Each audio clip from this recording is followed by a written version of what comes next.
Nous allons nous lever pour la lecture de la parole de Dieu, au moment de la proclamation de la parole de Dieu. Nous lisons ensemble un texte dans le livre des rois, 2 rois, le chapitre 10. Je vais lire à partir du verset 10, ça ne va pas être long. 2 rois, chapitre 10, à partir du verset 10. Il est dit ceci: Sachez donc qu'il ne tombera rien à terre de la parole de l'Éternel, de la parole que l'Éternel a prononcée contre la maison d'Akab. Vous savez ce qu'Akab avait fait de mal, et Dieu avait dit qu'il périrait ainsi que toute sa famille. Donc on dit qu'il ne tombera aucune des paroles que l'Éternel a prononcées contre la maison d'Akab. L'Éternel accomplit ce qu'il a déclaré par son serviteur Élie.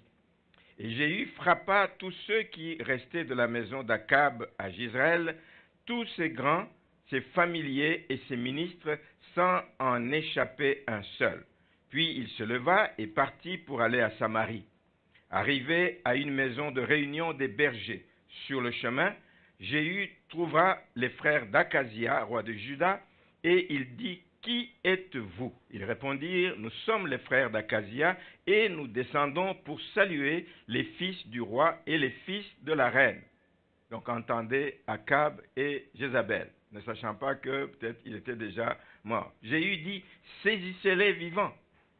Et ils les saisirent vivants et ils les égorgèrent au nombre de 42 à la citerne de la maison de réunion. Jéhu n'en échappa aucun. Étant parti de là, il rencontra Jonadab, fils de Rekab, qui venait au-devant de lui. Il le salua et lui dit: Ton cœur est-il sincère, comme mon cœur l'est envers le tien? Ton cœur est-il sincère, comme le mien et envers le tien? Et Jonadab répondit: Oui, il l'est. S'il l'est, répliqua Jéhu, donne-moi ta main. Jonadab lui donna la main, et Jéhu le fit monter auprès de lui dans son char, et dit: Viens avec moi, et tu verras mon zèle pour l'Éternel. Il l'emmena ainsi dans son char, et lorsque Jéhu fut arrivé à Samarie, il frappa tous ceux qui restaient d'Akab à Samarie, et il les détruisit entièrement, selon la parole que l'Éternel avait dite à Élie. Amen. Je voulais vous prendre de vous asseoir. Je vais parler ce matin d'une marche chrétienne victorieuse. Il n'y a personne d'entre vous qui veut s'engager dans la vie chrétienne pour une marche vaille que vaille. Nous voulons entrer dans la vie chrétienne et avoir une marche victorieuse, n'est-ce pas? Une marche chrétienne victorieuse, il y a des conditions. Ce n'est pas quelque chose qui tombe du ciel comme ça, mais il y a des conditions que nous devons faire. La vie chrétienne, frères et sœurs, est une longue marche. Est une longue marche dans laquelle nous nous engageons à faire plusieurs choses, à vivre en intimité, l'année d'intimité, vivre en intimité avec celui que notre cœur aime. Nous sommes reconnaissants envers celui qui nous a aimés le premier et nous voulons vivre en intimité avec lui. Nous voulons également obéir aux exigences d'une vie de foi. Une vie de foi a des exigences. Nous voulons enfin nous laisser transformer par le Saint-Esprit pour que nous puissions devenir à l'image de Christ. Il est donc important, vous comprenez, que pour mener cette vie de victoire, il faut s'évaluer soi-même déjà périodiquement. Chemin faisant, la marche est longue, mais assurons-nous qu'on est encore sur le bon chemin. Assurons-nous qu'on fait encore les choses que le Seigneur attend de nous. Nous devons nous évaluer périodiquement pour nous assurer que nous demeurons encore et encore et encore sur la bonne voie jusqu'au retour de Jésus-Christ. Ça, c'est notre responsabilité. Et ce matin, je vais prendre quelques minutes pour vous parler et vous inviter à procéder à cette évaluation.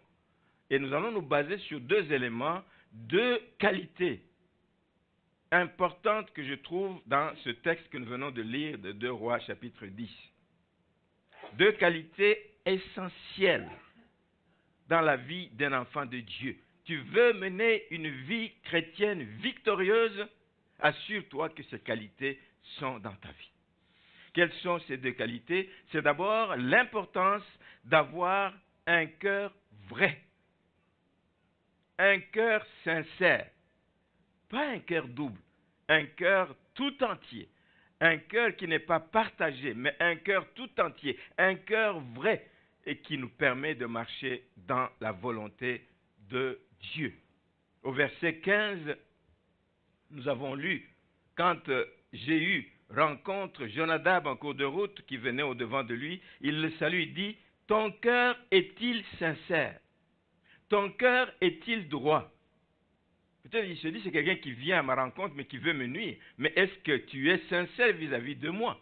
Est-ce que nous pouvons marcher ensemble? Est-ce que tu peux m'accompagner dans la mission que j'ai? Est-ce que nous pouvons marcher la main dans la main? Mais pour que nous puissions marcher la main dans la main, il faut que ton cœur soit sincère aussi bien que le mien l'est vis-à-vis de toi.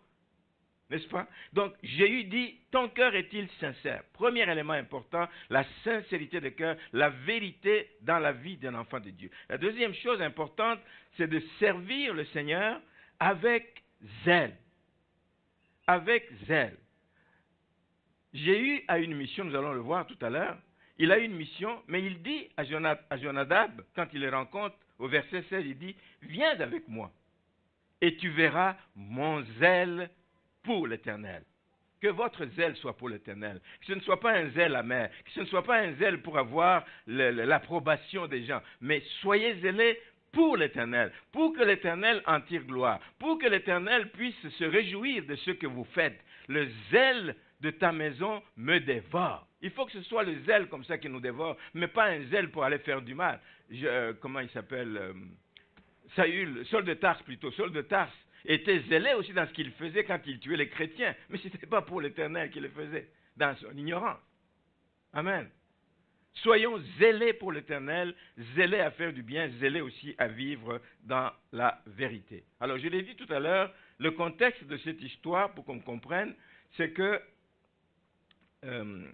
ça se passe après la mort du roi Akab, un homme qui avait fait beaucoup de mal, et Dieu dit, ça ne restera pas impuni, je vais punir cette famille déjà. Et donc, Jéhu est lui oint roi donc d'Israël à ce moment-là, et par la bouche de serviteur de Dieu, Jéhu reçoit donc cette onction, et en loignant comme roi d'Israël, il lui confie la mission que l'Éternel donne à Jéhu de faire périr toute la maison d'Akab. Vous pouvez lire ça dans 2 Rois chapitre 9, les versets 7 et 8 nous disent ceci.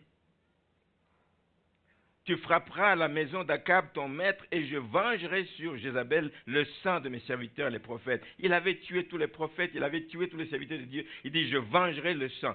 Et verset 8, toute la maison d'Akab périra. J'exterminerai quiconque appartient à Akab, celui qui est esclave et celui qui est libre en Israël. Et je rendrai la maison d'Akab semblable à la maison de Jéroboam, etc., etc.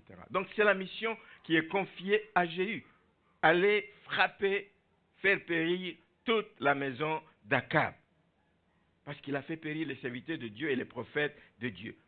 Et j'aime Jéhu, il s'est mis à l'œuvre et il a fait ce travail vraiment avec sérieux. Quand vous voyez au verset 11 de 2 Rois 10, il nous est dit que Jéhu frappa tous ceux qui restaient de la maison d'Akab à Jezreel. Une partie de la famille d'Akab qui était restée, elle était à Jezreel. Il dit qu'il les frappa tous sans en laisser échapper un seul.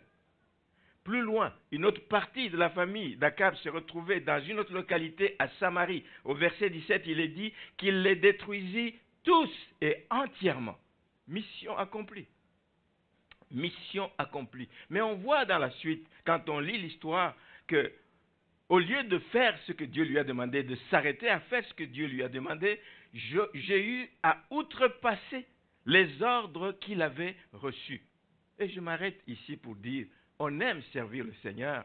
Servons le Seigneur dans notre appel. Servons le Seigneur dans ce qu'il nous demande de faire. N'outrepassons pas notre mission. N'allons pas faire chercher d'autres choses que le Seigneur ne nous a pas demandé de faire parce que nous voulons être bien vus par le Seigneur et même souvent, c'est par les hommes qu'on veut être bien vus. N'outrepassons pas nos missions. Faisons attention, frères et sœurs, à nos motivations quand nous servons le Seigneur. Faisons attention. Qu'est-ce qui te motive quand tu es zélé dans l'église? Qu'est-ce qui te motive? Faisons attention et apprenons toujours à respecter, à suivre les directives du Seigneur. Voilà ce qui nous amène à la bénédiction. Voilà ce qui nous permet d'avoir du succès dans nos entreprises. Voilà ce qui nous permet de plaire au Seigneur. Mais, frères et sœurs, c'est important et je vais peut-être y revenir 2-3 fois encore. Donc, je reviens d'abord à ces deux qualités. Je rappelle, elles sont essentielles, elles sont importantes et indispensables. C'est l'importance d'avoir un cœur sincère, un cœur droit. Assurez-vous, veille sur ton cœur plus que toute autre chose.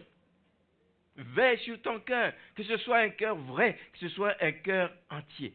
La Bible nous dit, on ne va pas lire, Jérémie nous dit, circoncisez vos cœurs. Et dans l'Épître aux Romains, on nous dit que la circoncision n'est pas la circoncision physique que les Juifs imposaient. La vraie circoncision pour les chrétiens, pour les gens, c'est la circoncision du cœur. Pourquoi? Parce que Jérémie dit toujours dans 17:9 que le cœur de l'homme est tortueux. Il est mauvais. Qui peut le connaître? Le cœur de l'homme est mauvais. Donc nous devons veiller à notre cœur. Qu'il soit toujours vrai. Un cœur ouvert. Un cœur dans lequel tout le monde peut aller lire et savoir ce qui s'y passe. Mais pas un cœur où il y a des chambres cachées avec des choses dont on ne connaît pas les motivations. Très, très, très important. Vérifiez toujours les motivations, les mobiles qui nous poussent à agir, les mobiles qui nous poussent, les mobiles intérieurs que personne d'autre ne connaît, que toi seul connais. Mais Dieu connaît. Amen. Tu crois que tu peux cacher des choses aux hommes, mais Dieu connaît toute motivation. Donc, et nous devons veiller. Circoncis, c'est enlever ce qui est de trop, c'est enlever ce qui est impur, ce qui n'a pas de place dans le cœur d'un enfant de Dieu. Enlevons toutes ces choses. Dans le cas de Jéhu, ici, on peut dire qu'il avait peut-être un cœur sincère, comme il le dit.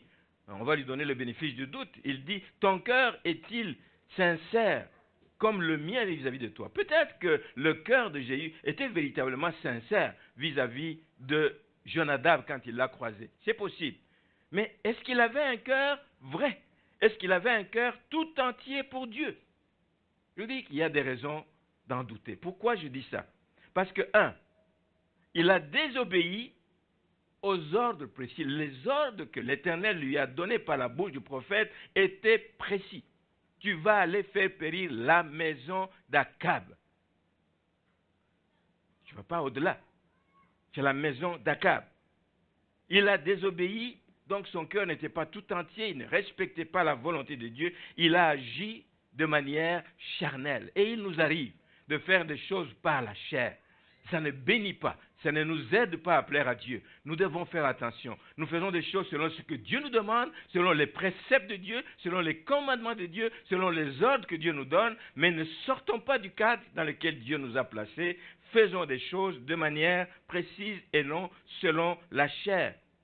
Souvent, nous faisons des choses pour être bien vus. Peut-être que quand il a dit tout ce qu'il faisait, tuant des gens qui ne faisaient pas partie de la famille d'Akab, il l'a fait peut-être pour être bien vu de Jonadab. Jonadab, je ne vous ai pas dit qui il était. Jonadab, c'était un craignant Dieu. C'était quelqu'un, il était comme un groupe de gens qui vivaient en Naziréa, des gens consacrés à Dieu, qui menaient une vie, ils ne s'attachaient à rien d'ici-bas. C'était des craignants Dieu, c'était un homme consacré à Dieu. Alors, il voulait peut-être être bien vu vis-à-vis de cet homme. Il dit, moi aussi, regarde les zèles avec lesquels je sers le Seigneur. Mais il ne faut pas que ça te pousse à aller au-delà de ce que Dieu te demande de faire.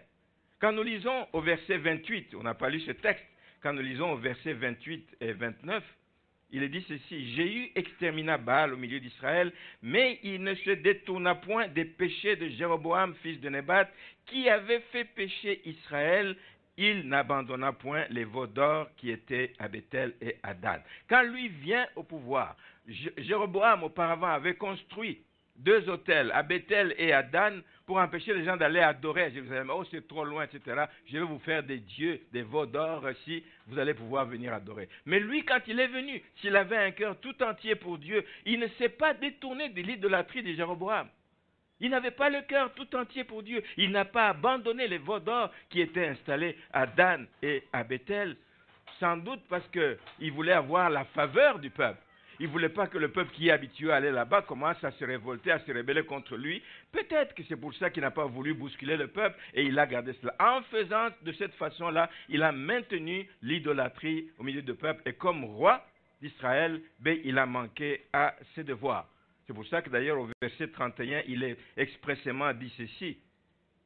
Toutefois, Jéhu ne prit point garde à marcher de tout son cœur. Son cœur n'était pas tout entier, n'était pas sincère, n'était pas vrai. Son cœur dans la loi de l'Éternel.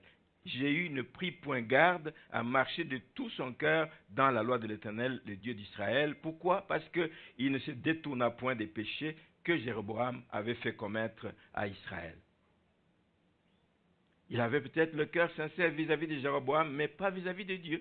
Il savait qu'il y avait du mal au milieu de son peuple, mais il n'a rien fait pour ôter ce mal. Avec Dieu, frères et sœurs, laissez-moi vous dire ce matin qu'il n'y a pas de demi-mesure. Il n'y a pas de demi-mesure avec Dieu. C'est avec un cœur tout entier ou c'est rien. Des demi-mesures, ça ne bénit pas. Des demi-mesures, ça ne t'amène nulle part. Tu vas tourner en rond. Tu ne seras pas béni de l'Éternel. Avec Dieu, c'est tout ou rien. Amen. Je te donne mon cœur, je te le donne tout entier, je te donne ma vie, je te la donne entièrement, qu'elle te serve entièrement. Ou on marche dans la vérité avec Dieu, ou on marche dans l'hypocrisie. C'est l'un ou l'autre. Il n'y a pas de demi-vérité. C'est dans la vérité, ou alors vous êtes dans le mensonge ou dans l'hypocrisie. Et nous devons éviter cela. Vous voulez avoir une vie chrétienne victorieuse, marchez dans la vérité. Ayez un cœur vrai. Vrai les uns envers les autres, mais surtout vrai envers Dieu. Parce qu'on ne peut rien cacher à Dieu. Amen. On ne peut rien cacher à Dieu. Le psaume 119, le psalmiste nous dit, dans le verset 36, il dit, « Incline mon cœur. Incline mon cœur vers tes préceptes, vers ce que tu me commandes, vers ce que tu attends de moi, et que mon cœur soit attaché à tes préceptes et non vers le gain. Quelque gain que ce soit, l'argent, la gloire des hommes et des femmes, etc. autour de toi. Il y a des choses que nous allons faire pour que les gens nous élèvent. Dieu n'a que faire de ces choses-là. Mais incline mon cœur vers tes préceptes. Voici ce que nous devons faire. Merci Seigneur. Je vais vous amener dans un texte qui correspond à un des chants qu'on a amené ici tout à l'heure, dans Éphésiens, l'épître de Paul aux Éphésiens, le chapitre 6, que vous connaissez, qui nous parle des armes spirituelles.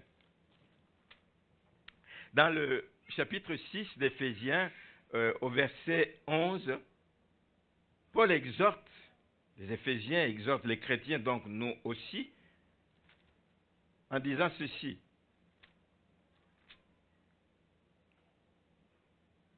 Revêtez-vous de toutes les armes de Dieu afin de pouvoir tenir ferme contre les ruses du diable. Je disais ça tout à l'heure de notre frère qui a décidé de s'engager, de ranger sa vie et de marcher de manière, il a écarté tout ce qui pouvait le détourner et l'éloigner du Seigneur. Mais l'ennemi viendra avec des ruses. L'ennemi viendra parce qu'il veut que nous puissions retomber dans les erreurs du passé. Et pour pouvoir tenir ferme contre les ruses du diable, il y a des armes que Dieu nous donne. Il y a des armes, une armure complète que Dieu nous donne, dont nous devons nous revêtir. Revêtez toutes les armes de Dieu afin de pouvoir résister et tenir ferme contre les ruses du diable. Mais ce que j'aime, c'est qu'en énumérant ces armes, la première qui est évoquée, il commence par parler de la ceinture. La ceinture de quoi? De vérité. C'est capital. Ici, la vérité dans la vie d'un enfant de Dieu est comparée à une ceinture. Et pour bien comprendre, je n'entrerai pas dans les détails, c'est de se mettre dans la tenue qu'avaient les soldats romains à l'époque. C'était des gens qui étaient habitués dans des longues robes, des tuniques, et que si tu ne fais pas attention, ça peut t'enfarger et puis tu peux tomber. Donc il fallait qu'ils portent une ceinture qui tienne la robe de façon que tu puisses marcher, courir, etc. quand tu as besoin de courir. Donc la vérité est comparée à une ceinture dont se ceignaient les soldats romains. C'était pour maintenir les vêtements amples qu'ils avaient, les maintenir en place afin qu'ils puissent bien marcher, qu'ils puissent bien combattre. Mais c'était aussi, il y avait un autre rôle que jouait la ceinture. C'est que c'est sur la même ceinture que venaient s'attacher d'autres armes. Tu ne pouvais pas porter l'épée, etc., le casque et tout le reste. Tu n'as que deux mains. Alors il y a des choses que tu es attaché à ta ceinture, notamment l'épée attachée à la ceinture. La cuirasse, je pense qu'elle s'attachait pour les stabiliser sur la ceinture de vérité, la ceinture que les soldats portaient. Donc la cuirasse, l'épée viennent s'attacher. À la base, il faut que tu aies la ceinture. Si tu n'as pas la ceinture de vérité dans la vie de l'enfant de Dieu, tu as un sérieux problème. La vérité, c'est que c'est une arme primordiale. La vérité dans la vie d'un enfant de Dieu, c'est essentiel parce que sans elle, il est impossible de faire reculer l'Éternel. Si tu as moitié vérité, moitié mensonge dans ta vie, tu ne peux pas faire reculer l'ennemi. Lui, il est le père du mensonge. Il te connaît, il dit, mais toi, tu as une partie de moi là. Tu vas me chasser à quel titre? Amen. Une vie complète, entièrement consacrée dans la vérité. Il faut être vrai. Un enfant de Dieu doit être vrai dans tout. Dans les paroles qui sortent de notre bouche. Vous croyez tromper quelqu'un, mais Dieu voit que vous êtes en train de mentir. Dans tout, vous devez être vrai. Dans vos actes, vous devez être vrai. Dans le vécu, dans les relations avec les gens autour de vous, soyons vrais. Évitons tout ce qui peut y avoir comme intrigue entre enfants de Dieu. Ça n'a pas de place dans l'Église du Seigneur. Ça ne doit pas avoir de place dans la vie des enfants de Dieu. Évitons les intrigues, évitons des calomnies, évitons l'hypocrisie. C'est la pire des choses dans la vie. Quand vous êtes hypocrite, vous êtes comme un acteur, vous êtes en train de jouer un rôle. Ce n'est pas vous. Le véritable vous est caché derrière le rôle que vous jouez. Mais nous ne devons pas jouer un rôle, nous devons être nous-mêmes. Nous dévoiler vis-à-vis des autres. Amen. La vérité est essentielle si nous voulons être victorieux dans la vie chrétienne. Là où il n'y a pas de vérité, regardez, on parle de l'autre arme, c'est la justice, la cuirasse de justice. S'il n'y a pas de vérité, il n'y a pas de justice possible. Allez lire dans le livre d'Apocalypse, à la fin du livre d'Apocalypse, chapitre 21, verset 28, on parle des menteurs qui n'hériteront pas du royaume de Dieu, mais qui ont leur place dans les temps de feu. Un chrétien victorieux, c'est celui qui marche et qui s'assure d'aller jusque dans l'éternité avec le Seigneur. Il y a une anecdote sur laquelle je peux passer rapidement. C'est monsieur le mensonge qui est toujours présent. Il invite madame la vérité. Il dit, allons au restaurant ce soir. Ils vont au restaurant. C'est monsieur mensonge qui invite. Alors il mange bien, tout. Il arrive le moment de payer la note. On amène la note, la serveuse amène la note. Elle dit, oui, c'est autant, ok. Monsieur mensonge sort le billet, $50, paye, et la dame remet la différence. Et puis monsieur mensonge qui réagit, il dit, mais attends, moi je vous ai donné un billet de $100. La dame dit, non, vous m'avez donné un billet de $50. Allez, cette discussion. Et puis madame, la serveuse demande à madame la vérité qui était là. Il dit, mais tu as bien vu que c'est un billet de $50. Oh. Quand les deux, ils ne sont pas faits pour marcher ensemble. La vérité et le mensonge. Qu'est-ce que la madame dit, la madame vérité dit? Et elle devient toute rouge. Rouge comme une tomate. Il ne sait quoi dire. Il connaît la vérité. Mais puisqu'elle a été invitée, il dit à la dame, il dit, mais madame, tu étais là? Tu as vu qu'il m'a donné un billet de $50? Et l'autre dit, mais tu comprends? Je ne peux rien dire parce que moi je suis l'invité de monsieur mensonge. La leçon, vite fait, la leçon là-dedans, c'est que les deux ne peuvent pas cohabiter. Les deux ne peuvent pas aller ensemble, frères et sœurs. C'est important qu'on se sépare du mensonge de notre vie, sinon nous allons nous compromettre. Et c'est la pire des choses dans la vie d'un enfant de Dieu. Tu vas te compromettre. Tu vas te compromettre, nous devons donc éviter cela. Si les deux cohabitent en vous, ben, il y a risque de compromission inévitable. Premier élément important dans la vie des enfants de Dieu, c'est la vérité. Ayez la vérité pour ceinture. Le deuxième élément, c'est, comme disait Jéhu à Jonadab, c'est le zèle. Viens avec moi, tu vas voir le zèle que j'ai pour l'Éternel. Le zèle est important. On ne peut pas servir Dieu en tirant les pieds, on ne peut pas servir Dieu. Jéhu dit à Jonadab, viens avec moi et tu verras mon zèle pour l'Éternel. Nous devons servir Dieu avec zèle. Ça veut dire, nous devons le servir avec détermination. Nous devons le servir avec empressement. Pas en boudant. Avec empressement. Nous devons le faire avec beaucoup d'enthousiasme. Ce n'est pas un homme que nous servons, c'est Dieu, le Tout-Puissant, celui qui a fait de nous ce que nous sommes. C'est lui que nous devons servir, mais nous devons le faire avec beaucoup d'enthousiasme. Maintenant, je dis que servir Dieu, c'est bien. C'est une bonne chose de servir avec zèle, mais le zèle à lui seul ne suffit pas. Nous l'avons dit tout à l'heure, Saul de Tarse était zélé. Mais pensez-vous qu'il avait été approuvé par Dieu pour cela? Non, pas pour ce qu'il faisait.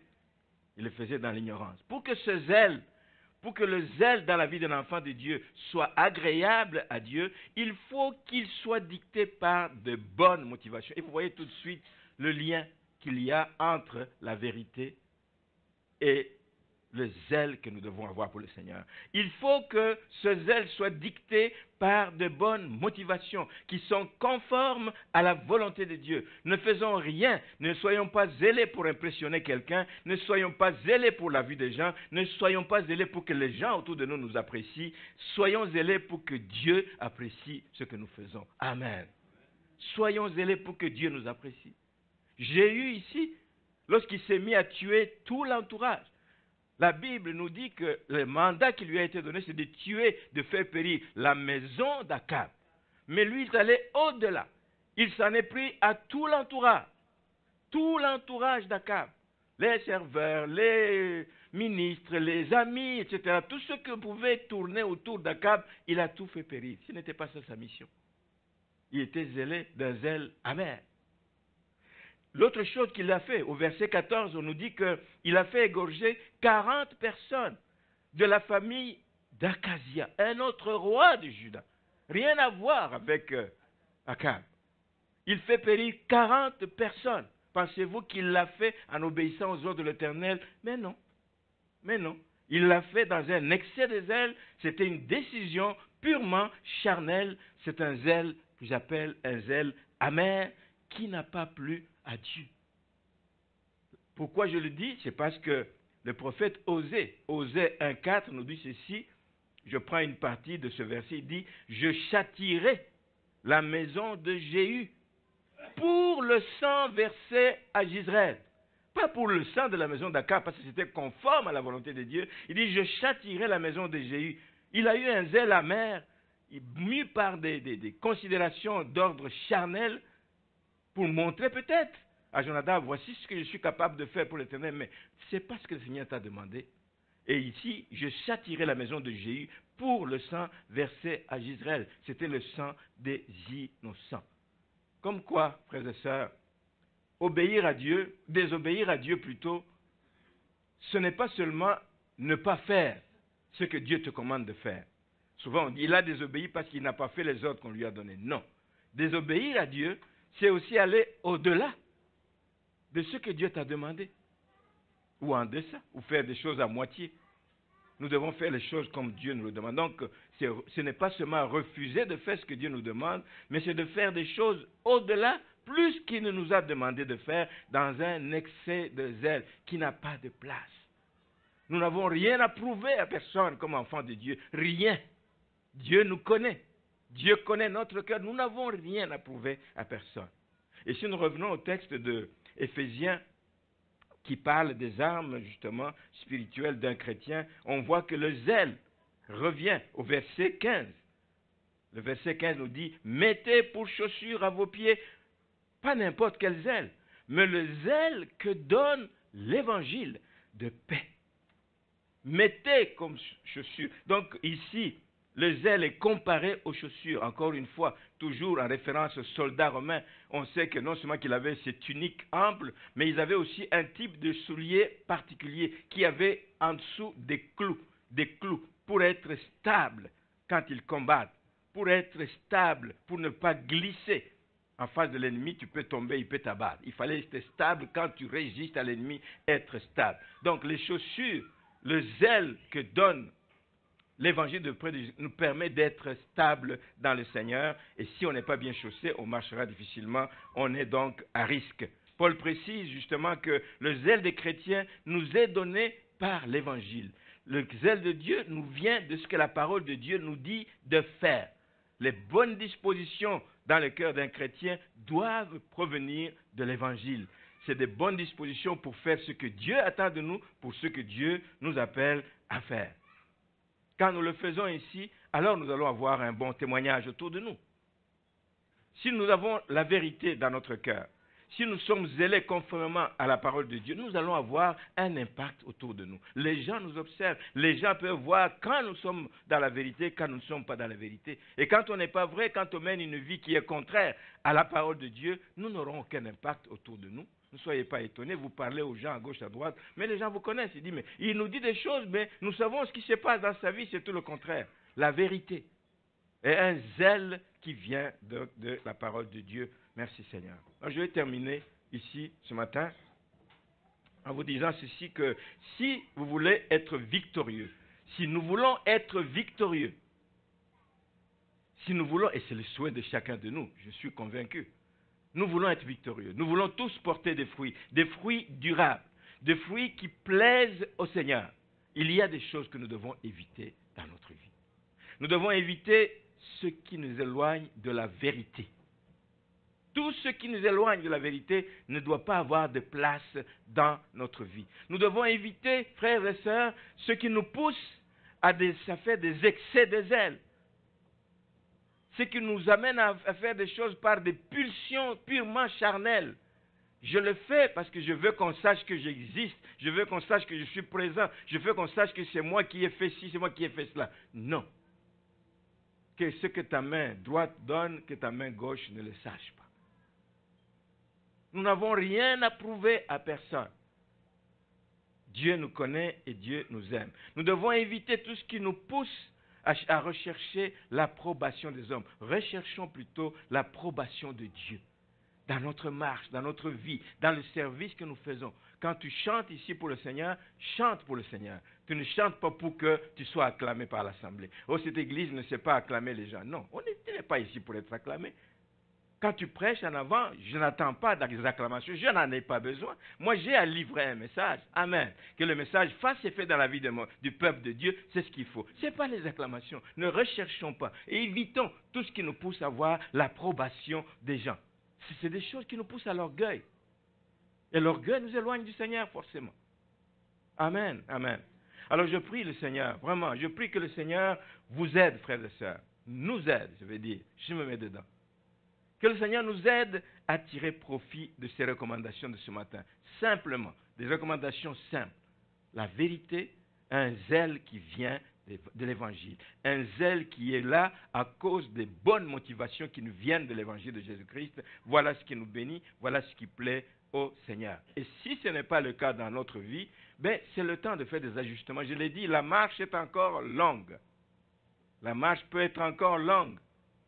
Que le Seigneur nous aide à nous assurer que nous restons dans les rangs et que nous faisons ce que le Seigneur attend de nous. Alors, il faut se poser continuellement la question dans la vie chrétienne. On n'est jamais arrivé, j'aime dire cette expression, on n'est jamais arrivé. Chaque jour qui passe, je dois me poser la question, quel genre de ceinture je porte? Est-ce la ceinture de la vérité qui va m'aider ou c'est une autre ceinture qui est faite de quoi, je ne sais pas. Ce qui va t'aider à résister, c'est la ceinture de vérité. Est-ce que je chausse bien? Est-ce que les chaussures que je porte nous permettent d'avancer, d'aller loin avec le Seigneur? Est-ce que la vie, les pas que je fais dans la vie chrétienne sont mus, sont dirigés par la volonté de Dieu dans ma vie? Ou bien je fais des choses de manière plutôt charnelle, juste pour me plaire? Alors je vous prie de rejeter, frères et sœurs, tout ce qui peut gêner votre marche chrétienne. Nous voulons arriver et avoir la victoire. Alors tout ce qui peut gêner votre marche chrétienne, comme notre frère l'a fait, les mauvais amis, je les enlève de ma liste. Les mauvaises fréquentations, je les enlève de ma liste. Les boissons, j'enlève de ma liste. Le loto, j'enlève de ma liste, etc., etc. Vous savez chacun ce qui vous bloque, ce qui vous empêche d'aller dans les voies du Seigneur. Donc, mettez de côté tout ce qui vous met à risque, mettez de côté tout ce qui peut vous faire perdre l'enthousiasme et la détermination qui sont capitales dans la vie du Seigneur. Nous sommes appelés à porter des fruits, nous sommes appelés à faire avancer l'œuvre de Dieu. Alors ne travaillons pas sans zèle, ne travaillons pas sans détermination et que le Seigneur soit glorifié. Amen.